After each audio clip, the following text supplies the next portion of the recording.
It was a calm evening here in idyllic Berwyn Heights, Maryland, until armed police raided the home of an unsuspecting family. I heard my mother-in-law scream. It was a really frightened scream that didn't make any sense. She said, "Shy, I think it's SWAT." The reason? A box of marijuana delivered to his house. Though no evidence connected him to the drugs, police didn't leave for more than 4 hours after shooting his 2 dogs with a machine gun. We didn't have a warrant. We didn't have a front door. We thought that there was some drug dealer out there who thought we had the drugs.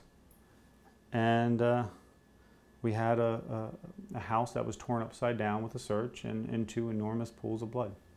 Shy eventually recovered and even adopted new dogs, but he's since learned that similar traumatic incidents happen to hundreds of families every year in his county alone.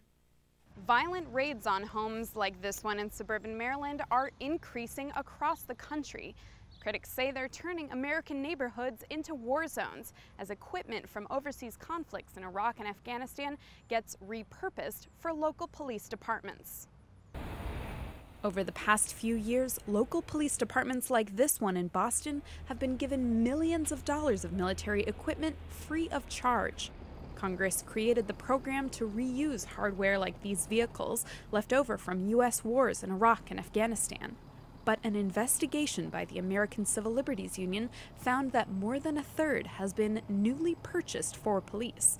Researchers say that with the military gear has come a military mentality. Police officers are being trained to believe that they are soldiers going into battle when they go into communities, and we find this troubling because their mandate is to protect and serve, and public confidence in law enforcement is really eroded when police act like soldiers going into battle.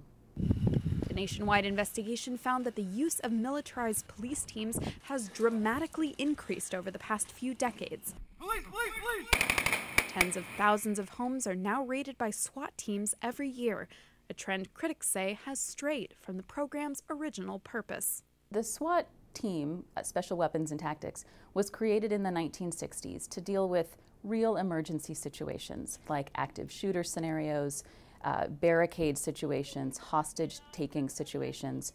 But we're seeing over the last several decades, increasingly, SWAT teams being used for all sorts of purposes. Most alarmingly, we think, to serve search warrants in drug cases, often for very small amounts of drugs. The police force that raided Shy's house say their frequent use of SWAT teams has led to safe execution of high-risk operations. But the mayor maintains change is needed, locally and nationally. My family and I found justice more quickly than most, and we are very fortunate. We are fine. I am concerned that if we don't fix the systemic problems, the people who are affected by this will continue to be affected by this. It's unlikely that a SWAT team's ever going to visit my door again. One here, one here, one here, one here. Though it's painful to do so, Shy plans to keep telling his story to rally support for restraining military-style police tactics, so people in Maryland and nationwide can feel safe in their own homes. Alice Ollstein for Telesaur in Washington.